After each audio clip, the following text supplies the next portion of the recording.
নমস্কার। এরকম কি কোনো ঘটনা আপনাদের কারোর জীবনে কখনো ঘটেছে? আপনি না জেনে কিছু বললেন আর সেটার সাথে সাথে সত্যি হয়ে গেল? বা এরকম কি কোনো ঘটনা যে সময় আপনি বলতে চাননি কোনো কথা কিন্তু তীরের মতো মুখ থেকে বেরিয়ে গেছে সেই কথার জোরে আপনি ভাবতেই পারেননি যে সেই ঘটনাটা ঘটে যাবে। সেটা শুভ কথা হতে পারে, অশুভ কথাও হতে পারে। তাতে সেই ঘটনাটা কাকতালীয়ভাবে আমরা ভাবি যে কাকতালীয়ভাবে আমাদের জীবনে ঘটে গেল বা কারোর জীবনে ঘটে গেল। কাউকে আপনি বললেন, "তোর দ্বারা এটা হবে। তুই পারবি এটা।" কেউ আপনার কাছে পরামর্শ নিতে এসেছিলেন, কোনো একটা বিষয়ে দ্বিধা বা দ্বন্দ্ব ছিল, সেই দ্বিধা বা দ্বন্দ্ব সে দূর করতে পারছিল না। আপনাকে যখন জিজ্ঞাসা করলো, আপনি বললেন, "হ্যাঁ, হ্যাঁ, তুই পারবি। তোর দ্বারাই হবে। এটা এই কোয়ালিটিগুলো সব তোর মধ্যে আছে।" এবং সেই মানুষটি সেই কাজটা করে ফেলতে পারল। বা কোনো সময় রাগের মাথায় কাউকে কোনো খারাপ কথা বলেছেন, কোনো কারণে আপনি নিজে কষ্ট পেয়েছেন এবং কষ্ট পাওয়ার কারণে আপনার ভিতরে রাগ হয়েছে এবং আপনি খুব কটুভাবে এবং খুব বাজেভাবে তাকে একটা অশুভ কোনো কথা বলে দিয়েছেন তার জীবনের প্রতি। তো তার জীবনে সেটা ঘটে গেছে। এটাকে কি বলা হয়? এটাকে বলা হয় বাক শক্তি বা বাক সিদ্ধ। জেনারেলি আমরা কি জানি সাধারণত যে বাক সিদ্ধ হতে গেলে কোনো মহাপুরুষ হতে হয় বা এমন কোনো ব্যক্তি যার সাধু সন্ন্যাসী যারা রিচুয়ালি খুব আপলিফটেড এরকম মানুষরাই সাধারণত বাকসিদ্ধ হয় বা তাদের কথার শক্তি অপরিসীম। হ্যাঁ, তাদের কথার শক্তি অবশ্যই অপরিসীম, কিন্তু ইন জেনারেলও প্রচুর মানুষ আছে এবং অনেক মানুষই আছে যাদের কথা খুব ফলে যায়। কেন ফলে যায়? সেই মানুষগুলো অন্তরের অন্তঃস্থল থেকে শুভ কামনা করে বা অশুভ কামনা করে, যেটা ফলে যায়। অনেক সময় অনেকে বলে যে সে সব বিষয়ে এলিজিবল, তাও বলে জানিস আমার দ্বারা না এটা হবে না।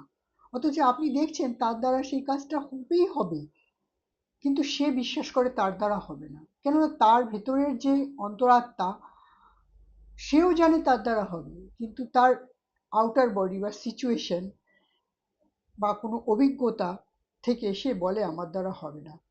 সেই মানুষটি পেরে উঠল না। অথচ আর একটা মানুষ, যে মানুষটি এত কিছু বিষয়ে অভিজ্ঞ না, কিন্তু সে ভাবে আমি পারবো, আমার দ্বারা হবে, সেই মানুষটা করে ফেললো। এই যে নিজের যে বাক সংযম আমাদের প্রত্যেকের জীবনের, বলে না কথা হচ্ছে তীরের মতো, একবার যদি বেরিয়ে গেল, তীর যেখানে গিয়ে লাগার সেখানেই লাগবে। আর তীর যেরকম ফেরত আনা যায় না, কথাটাও ফেরত আনা যায় না। তাই আমাদের গুরুজন যারা আছেন বা আমাদের যারা স্পিরিচুয়াল গুরু আছেন তারা বলেন যে মুখের ভাষা সবসময় সংযত করতে হবে। মুখ দিয়ে কখন কি বেরিয়ে যাবে এবং সেই কথা কিভাবে ফলে যাবে আমরা কেউ জানি না। তাই খুব সংযমের সহিত বক্তব্য পেশ করাটা অত্যন্ত প্রয়োজনীয়, সেটা নিজের ক্ষেত্রেই হোক বা অন্যের ক্ষেত্রেই হোক। আমাদের এরকম অনেক আত্মীয় স্বজন বন্ধু বান্ধব আছে, আমরা বলি জানিস অমুক না অমুক একজন আছে আমার বন্ধু, সে যা বলে সব মিলে যায়। বা কারো কারোর মা, আমার মা যা বলে তাই মিলে যায়। অনেকের মুখে আমি শুনেছি এটা। কেন মিলে যায়? সেই মানুষগুলো অন্তরের অন্তঃস্থল দিলে হয় শুভকামনা করে, অথবা তার কোনো কারণে যদি কোনো খারাপ লাগা থাকে, তখন সেই রাগটা কিভাবে বার করবে বা রাগটা বার করার ডাইরেক্টলি কোনো জায়গা থাকে না, তখন ভাষার দ্বারা বা চিন্তার দ্বারা সেইটা এমন প্রকট থাকে যে ঘটনাটা ঘটিয়ে ফেলে। যেটাকে আমরা বলি যে আমরা যা চিন্তা করি এবং খুব ডেডিকেটেডলি যদি আমরা সেটা চিন্তা করতে পারি, তাহলে সেটা ঘটে। সেটা আপনি যদি ঈশ্বর প্রাপ্তির জন্য ঈশ্বরকে ডেডিকেটেডলি ভাবেন যে আমাকে তোমার দেখা দিতে হবে, আমার জীবনে এই কোনো বিষয় যেটা আপনি চাইছেন সেটা করে দিতে হবে, সেই ডেডিকেশন, সেই প্রতীক্ষা আপনাকে সেই যে ফলটা আপনি চাইছেন সেই ফলটা আপনি পাবেনই পাবেন, এর কোনো অন্যথা নেই। আবার কিছু মানুষ আছে যারা এসব বিশ্বাস করে না, কিন্তু হঠাৎ করে দেখা যায় যে তাদের কোনো চিন্তা ভাবনা পর পর পর পর পর পর সত্যি হতে চলেছে। তখন সেই মানুষগুলো আবার ফিরে আসে যে না, এরকম ঘটনাও ঘটে। আরেকটা কথা বলি, দেখবেন জ্যোতিষীদের কাছ থেকে অনেকে হাত দেখিয়ে বা ধরুন জনমকুণ্ডলী এসব দেখিয়ে নানান রকম পাথর নেয়, যে এটা পান্না, চুনি, আরো যে যা যা আছে, ক্যাটসাই, তারপর আরো বিশাল লিস্ট আছে, সেই লিস্ট বলছি না।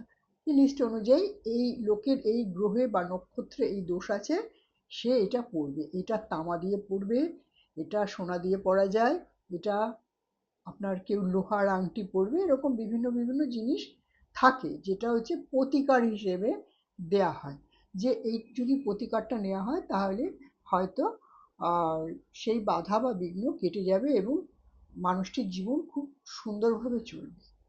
এখানে আমার একটা ছোট্ট বক্তব্য আছে।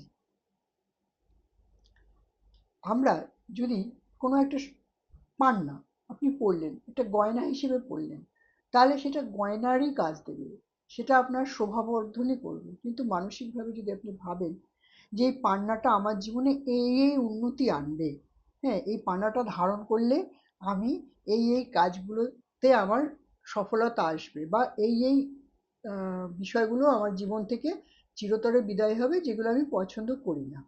হ্যাঁ, নিশ্চয়ই হবে। কেন হবে জানেন? আপনার বিশ্বাস এবং আপনার ম্যানিফেস্টেশন, যে আপনি ওই পান্নাটা পড়ার কারণে আপনার মনের মধ্যে একটা বিশ্বাস প্রতিস্থাপন হবে এবং মস্তিষ্ককে আপনি বলবেন যে আমার এটা পড়েছি তাই আমার এটা হয়েছে। আপনি যদি ওইটা শুধু একটা নর্মাল কোনো কিছু পড়েন, যেটা একটা বাজার থেকে একটা ৩ টাকা দামের একটা আংটি এনে হাতে পরেন, পরে যদি মনে করেন যে এই আংটিটা পরলে আমার জীবনে অনেক উন্নতি হবে, সেটাতেও যা হবে ওই পান্নাতেও তাই হবে। যদি পান্নাতে বা চুনিতে বা অন্যান্য যে রত্নগুলো আছে তাতে যদি সব সমস্যার সমাধান হয়ে যেত, তাহলে যারা এই বিধানগুলো দেয় তারা তো বোকা না, সবার আগে নিজে পড়ে বসে থাকবে, বসে তারপরে নিজের উন্নতি বিধান করবে, নিজের সন্তানাদি, পরিবারের যারা আছে তাদেরকে। এই সিক্রেটগুলো আপনার সাথে কেন শেয়ার করবে? এটার মধ্যে কোনো সিক্রেটই নেই, এটা হচ্ছে আপনার আত্মবিশ্বাস বাড়ানোর একটা বিষয়।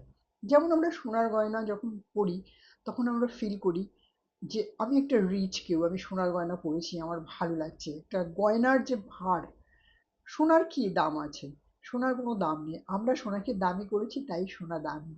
হুম। যদি কোনোদিন এরম যুগ আসে যে লোহা দামি, তো লোহা দামি হবে, যদি রূপো দামি হয় তো রূপো দামি হবে। তো আমাদের মস্তিষ্কে ওই যে একটু প্রাউড ফিলিং যে আমি একটা সোনার গয়না পরেছি, সেম ফিলিংটা হবে না যদি আপনি একটা ইমিটেশন বা রোল গোল্ডের, আমি তো রোল গোল্ডের পরেছি, এটাতে আর কি আর হবে। এই যে আপনার দুটোই থট। আবার এরকম কিছু মানুষ আছে যারা ইমিটেশনের গয়না পরে এবং খুব আত্মবিশ্বাস রয়ে, কি আছে, সোনার নেই তো কি হয়েছে, এটাই আমার সোনা।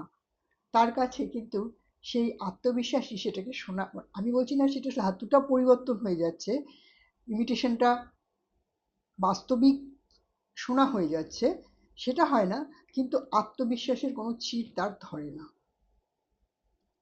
তো আত্মবিশ্বাস, ম্যানিফেস্টেশন এবং তার সাথে আমাদের বাক শক্তি বা বাক সিদ্ধি পাওয়া, এগুলোর একটা না একটার সাথে একটা মিল আছে। কি মিল আছে? যখন আমরা চিন্তা করি, পজিটিভলি খুব চিন্তা করি যে আমার এটা চাই, হুম, সেটা আমাদের মস্তিষ্কের মধ্যে গঠন হতে থাকে, চাই চাই চাই চাই চাই চাই। এবার ইউনিভার্সের কাছে সাড়া যায় যে ওর এটা চাই, এবং সেই সংক্রান্ত যা যা কর্ম সেগুলো আমরা করতে থাকি এবং সেগুলো আমাদের জীবনে প্রাপ্ত হয়। কিন্তু একটা বিষয় সবসময় মনে রাখতে হবে, যদি আপনার চিন্তাভাবনা বা মুখের ভাষা মিলে যাওয়ার সম্ভাবনা বেশিরভাগ সময় পার্সেন্টেজ অনেক বেশি, তাহলে আমি বলবো শুভ চিন্তা করুন, লোকের জন্য শুভ ভাবুন, নিজের জন্য শুভ ভাবুন, এবং নিজের জন্য পজিটিভ ভাবুন, 10-এর জন্য পজিটিভ ভাবুন, দেশের জন্য পজিটিভ ভাবুন। ভালো থাকবেন, আবার আসবো অন্য কোনো ভিডিও নিয়ে। আজকের মতো এটাই শেষ করছি। নমস্কার।